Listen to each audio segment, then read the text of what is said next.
we must rediscover the dignity of humankind. The importance of hope is underestimated in our time. And he got his strength and his hope out of the prayer.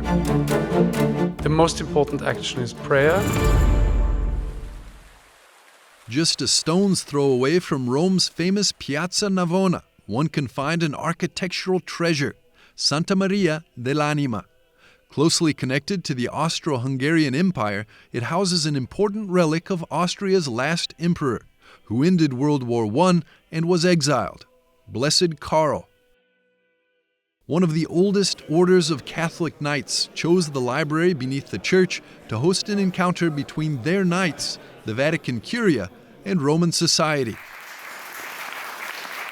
Why are you promoting the concept of hope?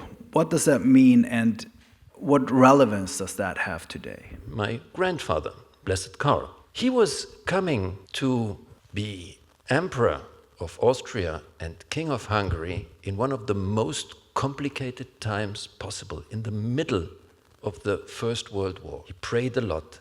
He was every day going to Mass, and he got his strength and his hope out of the prayer and the daily connection he had with God in his very personal way. The Order of St. George goes back centuries and is related to Habsburg-Lorraine, the former imperial and royal house of the Holy Roman Empire. In order to celebrate the Jubilee year, the Order hosted a panel discussion titled The Power of Hope.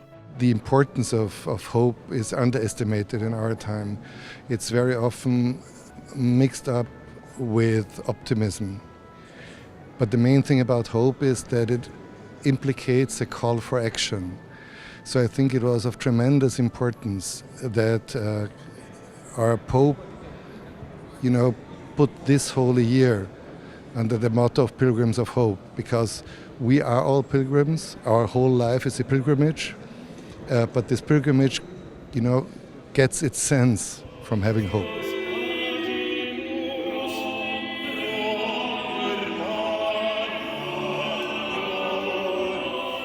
The main celebrant of the Mass before and one of the participants in the panel discussion was Cardinal Kurt Koch.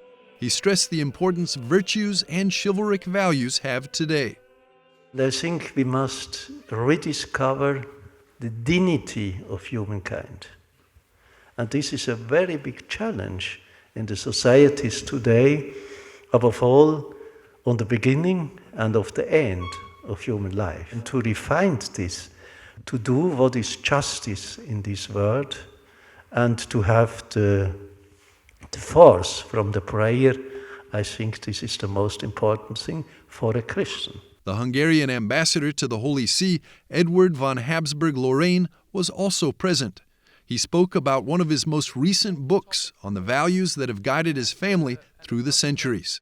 The Habsburg Way has been a big success internationally, not least in the U.S.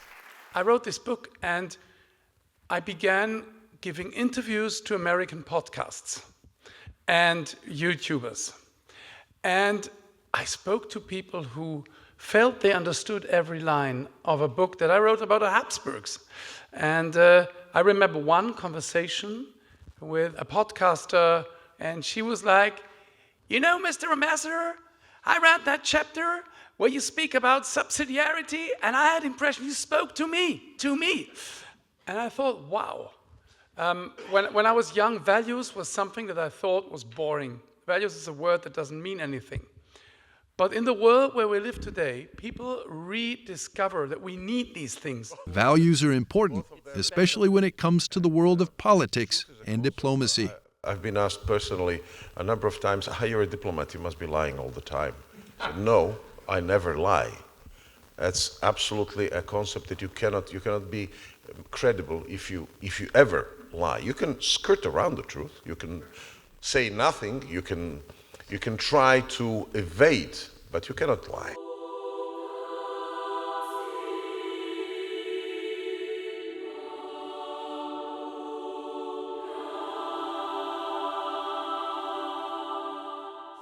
In the keynote speech from Benedict XVI, his encyclical Spe Salvi, He made this connection between hope and action. What actions are needed today? The most important action is prayer, and I want to encourage all of you to at least, even just a little prayer changes your actions very, very strongly.